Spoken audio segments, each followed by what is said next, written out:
Hey guys, this is Jeremy with Career Lab. On this channel, I interview career professionals from different fields in tech and business to give you a different perspective on the careers out there. Today, I interview Victoria Young. She's a product marketer at Facebook Live, and she has a really solid background. She worked for companies like Google and Uber before going on to Facebook. Today, she talks about what product marketing is, what she does on her day-to-day, and how you can get the career that you want. If at any point during the video you want to skip ahead, just use the tags in the comments below. And hope you like the interview. If you do, please subscribe to the channel so you get notified of the next videos that are going to come up. Cool. Enjoy. Welcome to the show, Victoria. Thanks for your time today. Chris? I want to dive directly into what product marketing is. So can you maybe give us your definition? Yeah, I would say first off, product marketing varies a lot from company to company. So that's one important thing to note. Sometimes product marketers act closer to like product managers. Sometimes product marketers are much more growth focused, and sometimes they're more brand focused.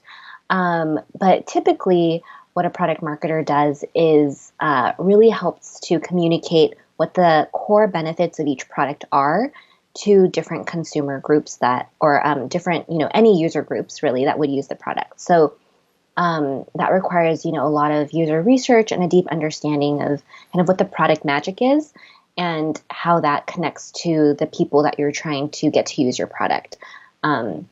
So that usually, tactically, that usually includes a lot of putting together messaging documents, a lot of focus group research to really hone in on what the key taglines are, what the core messages are, and making sure that you're targeting kind of the right audience with the right message.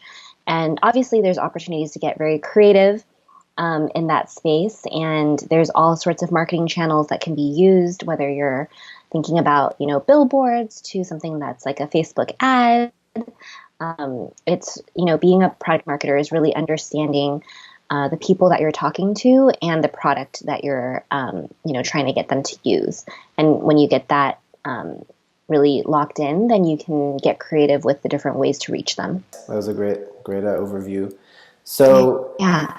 how does that look like on the day-to-day? How does that translate to? Because it sounds like there's several aspects. One is really kind of doing the research on your customer and understanding your customer, and then it's establishing the different marketing plans, and then there's also this communication approach where you're communicating this internally and externally to different parties.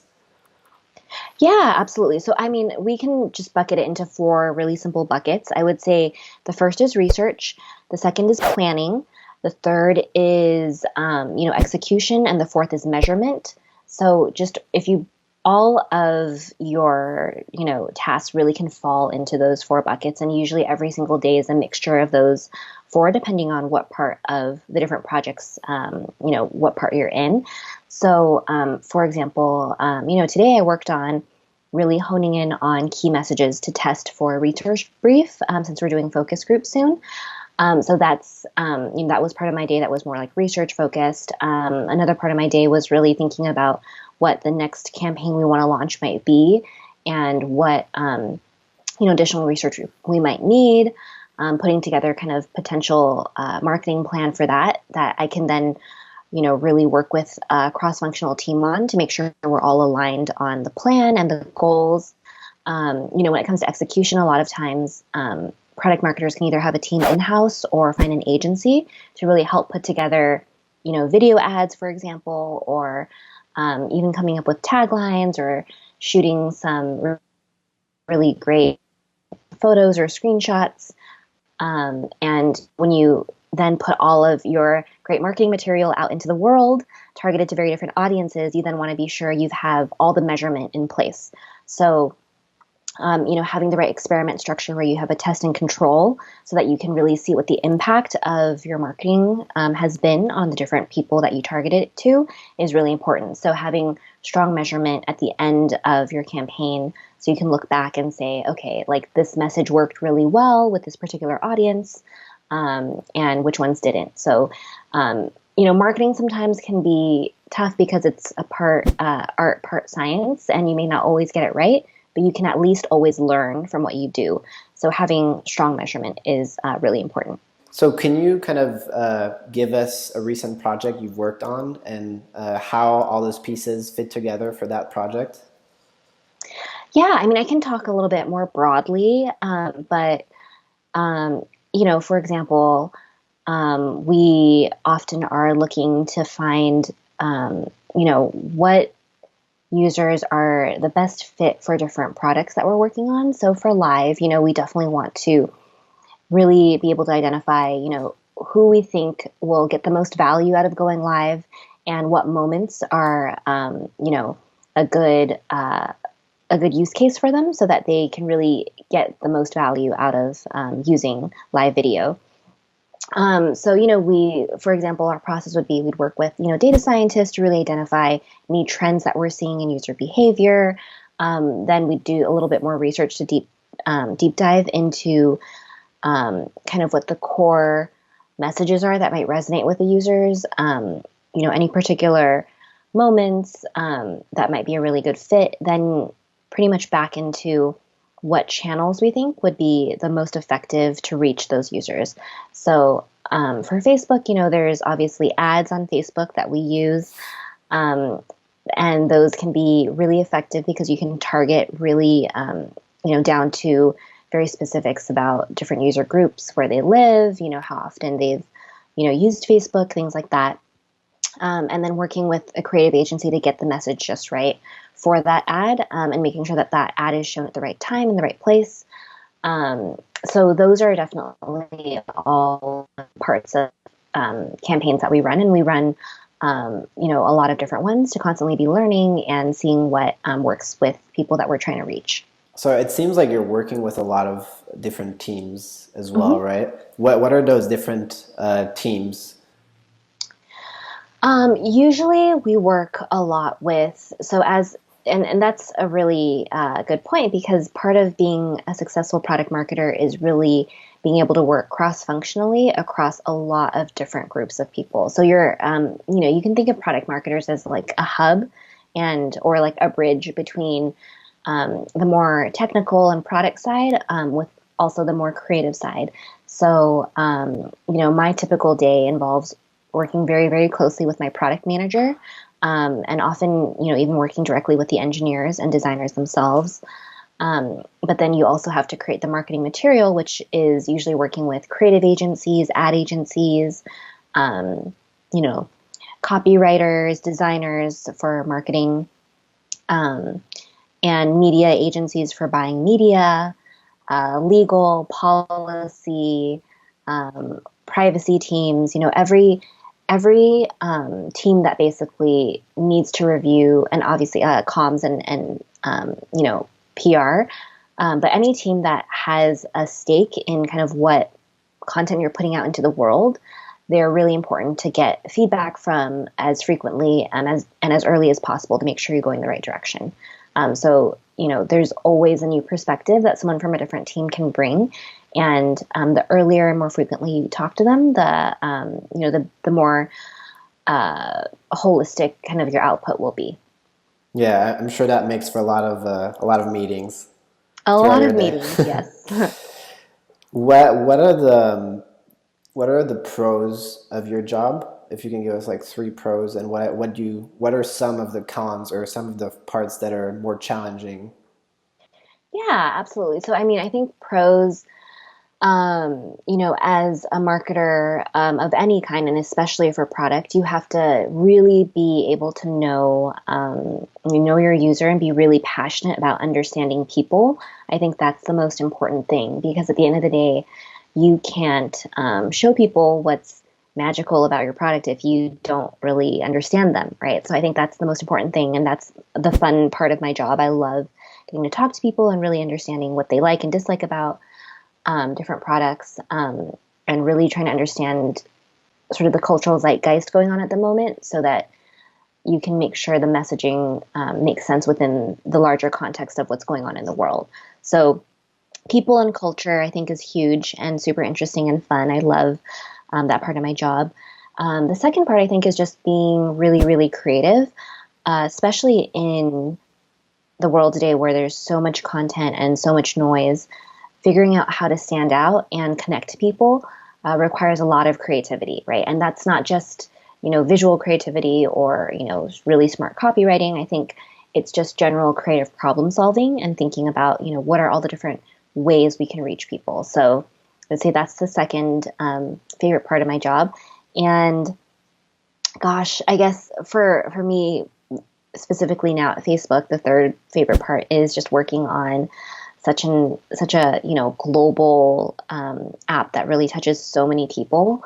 That is just really inspiring on a daily basis, and just the talented people I get to work with and the culture of the company, all of that is just really awesome. So yeah, those are the top three.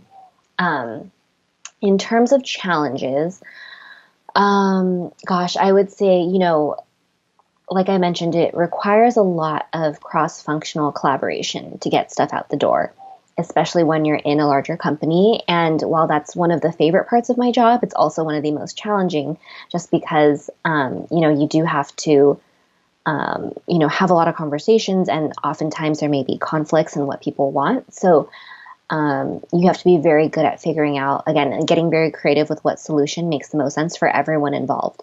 So that's definitely a challenge. Another challenge, gosh, I'm having a hard time thinking of things I don't like. But I mean, that may I be the mean, I only think one. honestly that's kind of the biggest one. Okay. Yeah, and I mean, it's yeah, it's I guess prioritization is always another challenge. Yeah. There's always so many things that you can do and lots of exciting opportunities, and it's something I deal with daily. Like, what is the best use of my team's time and resources, and what's the smartest, most effective way we can go about something? That's really, really hard. So that's definitely a challenge that I face daily, and that can be stressful. And I guess tied to that is just time management. Everyone's so busy these days; it's really difficult to get time for everyone to really hunker down and focus on one thing when there's a lot of things going on. So I think those definitely come with the territory of any like fast growing, fast paced company. But those are definitely challenges I face on a daily basis. Okay. Yeah, I can definitely see that. Mhm. Um, you have a perfect resume, to be honest. Just from you seem to have like the perfect track record. So I'm really curious how you approach your career when you were still in college. Did you always know you wanted to be a product marketer, and how did you plan your career? Anyone who's had a ton of experience will definitely tell you it's never planned, it's never perfect. And even though it looks perfect on paper or in retrospect, every opportunity at the time, as I've gotten further along in my career, it's been more obvious to me which opportunities are a good fit. And that's something, it's an intuition, and it's, something you develop over time from experience. But, in the beginning, when you're coming out of college and you're just trying to figure out what the heck, works for you and where can your strengths go. I didn't really know at the time, and I kept just looking for things that I really enjoyed doing, because I knew that if I enjoyed doing it, then I would do a good job at it, because I'd be excited and I'd put my, best foot forward, and I'd stay enthusiastic and dedicated and all of that. So that's kind of the main criteria I went by, and also just jobs that had descriptions that really fit my skill set. So, I knew I really wanted to work in things that were entertainment related. I knew I liked design thinking, and I wanted to work on cross-functional, highly collaborative teams. I knew I wanted to work on things that were really innovative and cutting edge. And so those, when you are thinking about that, I think the question is really just what excites you and what are you excited to work on? And you should start there, because then at least, looking back, even though at the time I wasn't, I didn't have everything perfectly planned. I didn't know I was going to be exactly a product marketer in tech exactly. You eventually find your way there because you keep following what you are really good at and what you're really passionate about. And so, like my first role at Disney, when I joined Interactive Studios, I just even the the name of the Interactive Studios really stood out to me because I wanted to work on exciting tech related entertainment, and so I ended up in that role. And even if the first role you get isn't super perfect, if it's somewhere along the lines of your strengths, you can learn a lot. So that's definitely something to keep in mind. Is it doesn't have to be 100% exactly maybe what you have in mind, because sometimes you don't know and you need to just try and you learn new things along the way. So every single role I've taken, I have always, thought about the team, the work, and kind of my fit with the skill set. And if those three things aligned, and timing is really important too, what's available at the time, then, I would go for it. So, yeah. How did you evaluate? You said the team mattered a lot. How did you evaluate that? That's the hardest thing to evaluate, let me tell you. It's, the more you can talk to different members of the team, the more you can talk to people who work at the company in general. You really want to get a good sense of, the culture. And most importantly, especially early on in your career, you want a great manager um, for you and who's going to be able to, give you some guidance in your first role out of college. So, at the time, again, I didn't really know what I was doing. I got, fortunate throughout my career with some really great managers, but, typically some really good questions to ask your manager in the process of looking, interviewing and looking for a job is, you know, kind of how do you see, what do you think I'm going to learn in this role? And how do you see my contribution to the team progressing, in 3 months, in 6 months, in 9 months, in a year? What are other resources that you think are available for me to take advantage of in this role and at this job? What are important things that you think I can learn from you? What are some of the biggest opportunities you see for me in this role? And that usually gives you a good sense of like how deeply that manager is thinking about, helping you grow in your career and setting up opportunities for you. Because early on, you definitely need someone who will be your advocate, who will create opportunities for you and keep an eye out for you, because it's hard when you're starting out, So it becomes easier for you to do that for yourself the further along in your career you go. But in the beginning, it's definitely a challenge. So people who are in college right now, what advice would you have for them if they want to get into product marketing? All that stuff. Yeah. Yeah. I mean, that's another thing I would say. I was always taking internships and jobs when I was in college. I always had like 2 or 3 things going on, because that's how you learn, right? And that's how you build up your pre-official work experience resume. So that is definitely something I would recommend.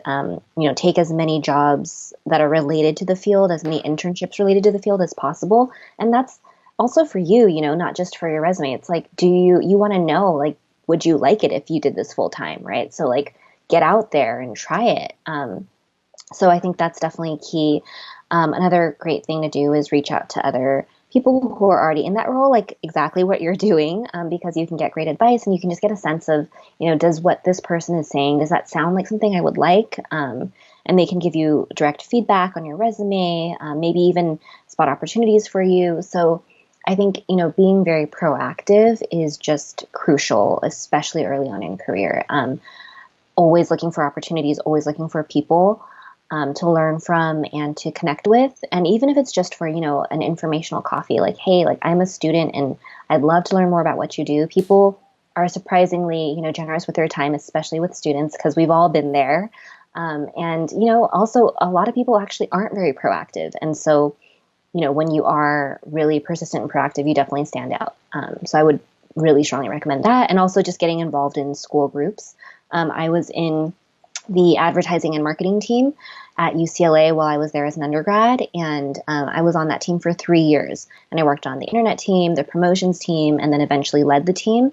So, that is also a great experience, great networking. I'm still friends with a lot of people from that team. So, Yeah, yep. that's great. Did you record your work throughout, like even at that club or at your other jobs? Did you try to keep a track record of your work to show the future companies? Is that something that's important or? And not all people do, and I don't think it's crucial. However, and I am like really obsessive about keeping track of what I've done. So I would recommend it if you can. I mean, it's always great to be able to just like refer to something that you've worked on. And honestly, like as you progress in your career, it just things get fuzzy and you honestly just have a hard time remembering. So it's always a good practice to kind of like keep track of, what projects you worked on, like take little notes for yourself, put it on your portfolio. And it's easy then when people ask and Yep. Sorry, I think I lost you for a second. oh, it's fine. So you're talking about the portfolio. So how did you record it since you were actually doing it? How did you go about recording all that work? Do you have like a Google Drive So folder, or did you have? yeah. I mean, I would have Google Drive folder. I would like screenshot, like for example, if I worked on a website that launched, I would take a screenshot of the website, and I would put it on. I used Tumblr at the time, but I had just a running Tumblr list of all the things I worked on and like a blurb about what that was. So yeah, I mean, it's pretty simple and a little bit of work, as you go will save you a lot of stress down the road when you're preparing for interviews and you can't remember what the heck you worked on. So, Okay, that makes a lot of sense. So I have one more question. That's what books do you recommend for ooh, product marketing? gosh, there's so many great ones. I'm actually reading Creativity Inc. right now, which is more kind of broad management and sort of just management and creative processes, but loving that book. Specifically for product marketing, there's actually a great book called, oh, I'm blanking right now. Is it I will think of it and I will you can include it in the notes. But in general, too, a lot of the great sort of just books that are takes on human behavior and cultural trends, anything by like Malcolm Gladwell is always interesting. Made to Stick is like a good book related to just marketing in general. Um, Tipping Point's great. Yeah, I mean, there's definitely a lot of really helpful books in this area that I think can give people a good foundational like framework to work with for marketing. That I mean I love following frameworks because they help you kind of isolate problems that you might be dealing with in whatever sort of whatever marketing challenge it is. It helps you really isolate what the problem is and creative ways to solve it. But I'll share some more books with you Definitely, after yeah. this call because I can't remember them off the top of my head. But Yeah, there's yeah. a lot. There's a lot. Okay. Well, thanks so much for your time, Victoria. That was great. It was really helpful. Yeah, of course, anytime. And it was really lovely to meet you and keep up all the awesome hustle. So Thanks. Thanks, and absolutely. good luck catching up on all the work, the backlog. Yeah, I mean, that is another challenge, but they're all good challenges to have. Yeah. Awesome. Have a All great right. Thank you evening. so much, Jeremy. You too. Bye bye. Bye now. All right, so I hope you guys were able to learn a thing or two from my conversation with Victoria. I know I certainly did. If you want to get notified of the next career interviews I do, just subscribe to the channel and you'll get a notification. And last thing, Victoria mentioned that she had more book recommendation that didn't come to mind right away. I'm going to include a link to that list in the description down here. And otherwise, I'll see you guys next time.